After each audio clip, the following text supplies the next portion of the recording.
du Fils et du Saint-Esprit. Amen. Les bénis de mon Père, bonjour. Bienvenue à cette méditation où nous continuons en ce jour de jeudi de la première semaine du temps de l'Avent à méditer et à rester avec l'Éternel des armées. Et nous avons donc deux textes pour la méditation d'aujourd'hui. D'abord, nous allons continuer la lecture du livre du prophète Isaïe au chapitre 26, les versets 1 à 6. Et dans ce passage, nous allons voir comment le prophète va écrire que dans la prière qui sera élevée, ils vont souligner qu'elle entrera la nation juste qui se garde fidèle. Oui, dans leur prière, ils vont souligner que cette nation juste qui se garde fidèle à l'enseignement du Seigneur sera bénie et aura la paix. Et ensuite, nous allons lire l'évangile de Jésus-Christ selon Saint Matthieu au chapitre 7, les versets 21 à 27.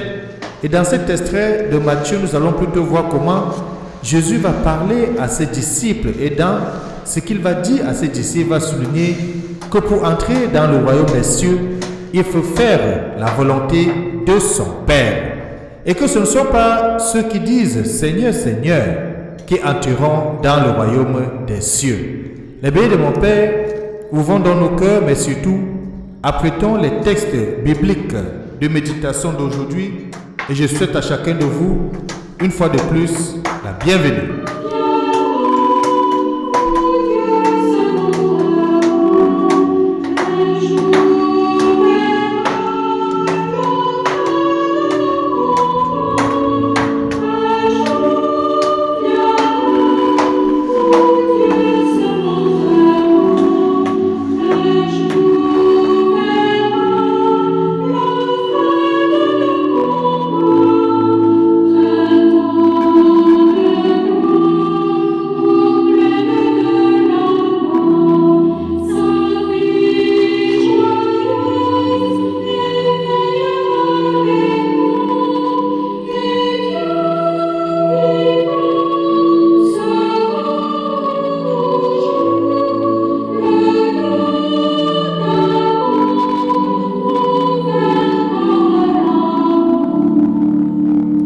Un jour viendra où Dieu se révélera. Les bénis de mon Père, tournons-nous vers ce Dieu qui se révèle et se montre à l'homme.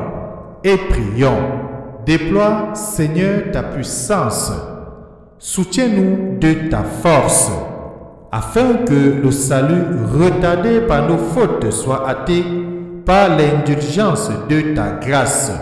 Par Jésus-Christ, ton Fils bien-aimé, lui qui vit et règne avec toi dans l'unité du Saint-Esprit, Dieu maintenant et pour des siècles. Amen. Je vous invite donc, les bénis de mon Père, chacun à ouvrir sa Bible au texte du livre du prophète Isaïe, de lire dans le chapitre 26, les versets 1 à 6. Bonne lecture.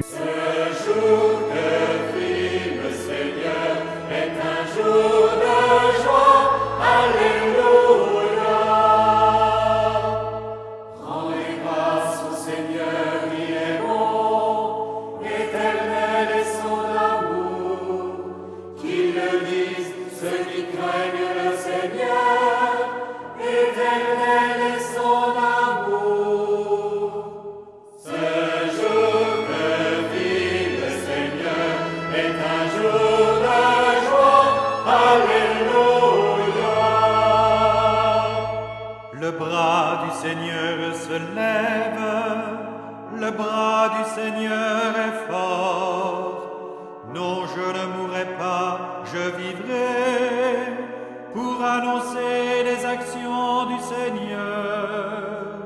Ce jour que vit le Seigneur est un jour de joie. Alléluia. Alléluia, Alléluia, Alléluia.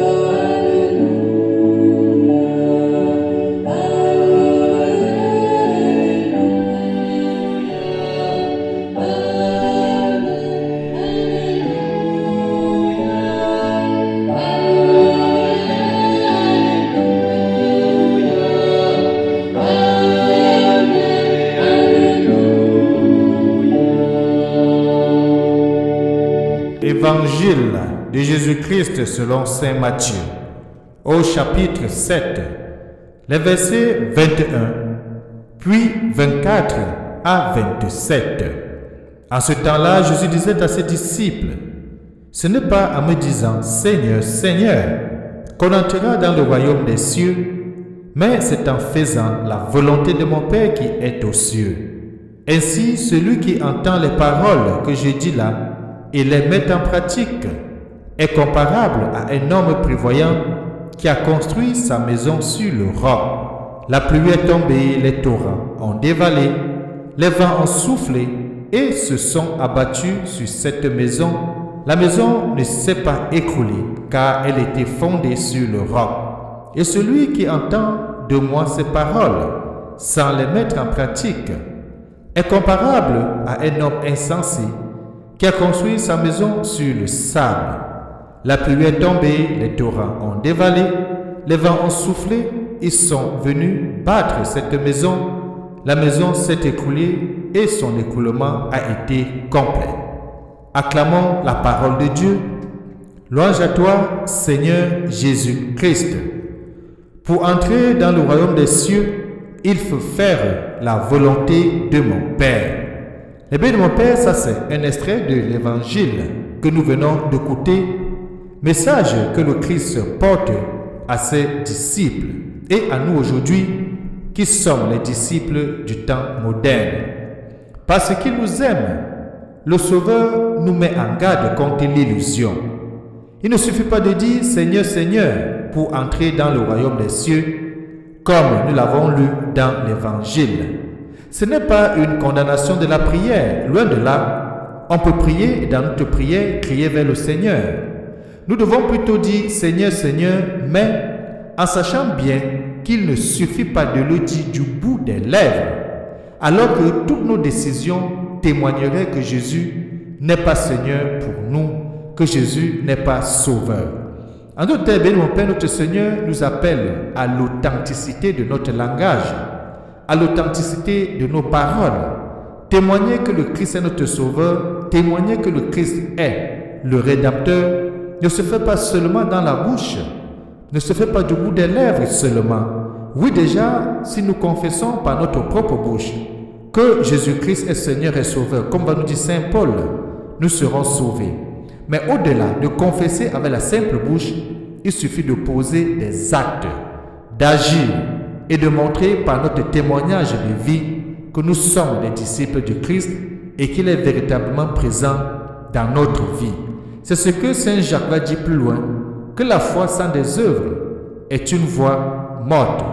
La foi qui n'est pas agissante est une foi vaine. Notre foi doit être précise, mais surtout, elle doit agir au milieu de nous, dans nos actes de tous les jours. La prière coupée de l'amour obéissant est une illusion, sinon un mensonge. Mais qui mentons-nous si ce n'est nous-mêmes, parce qu'on ne peut pas mentir Dieu. Jésus sera vraiment notre Seigneur si chacun de nous faisons un cœur semblable au sien, un cœur passionné par l'amour du Père, un cœur capable de dire sans hésiter « Ma nourriture, c'est de faire la volonté du Père. Je fais toujours ce qui lui plaît. » Est-ce qu'il nous arrive dans notre vie de faire ce qui plaît à notre ego, à notre propre personne, à notre propre égoïsme, ou de faire toujours ce qui plaît à notre Créateur, à l'Éternel des armées? Remettre notre volonté à un autre pourrait être dangereux si cet autre n'était le Dieu de tendresse et le Dieu de miséricorde.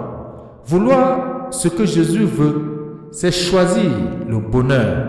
Vouloir autre chose, c'est prendre le risque d'une construction fragile, une construction éphémère. Cela peut donner le change et tenir quelque temps, mais cela ne résiste pas à l'assaut des épreuves. Et c'est pour cela que le Seigneur prend cet exemple de construction sur le sable, pour que nous comprenions mieux ce qu'il veut nous dire. Personne ne peut construire sur le sable, et cela résiste à l'épreuve du vent, à l'épreuve de la tempête, mais surtout à l'épreuve du torrent. Le sable va se mêler à l'eau, et l'eau va le traîner. Il y aura infiltration et il y aura destruction de cette fondation. Moindre épreuve, moindre tempête, nous connaissons la conséquence que le Seigneur dit dans l'Évangile. Elle va s'écrouler, elle ne pourra tenir debout. Écoutez notre Seigneur Jésus-Christ, lui qui est parole d'amour du Père. C'est l'attitude chrétienne par excellence.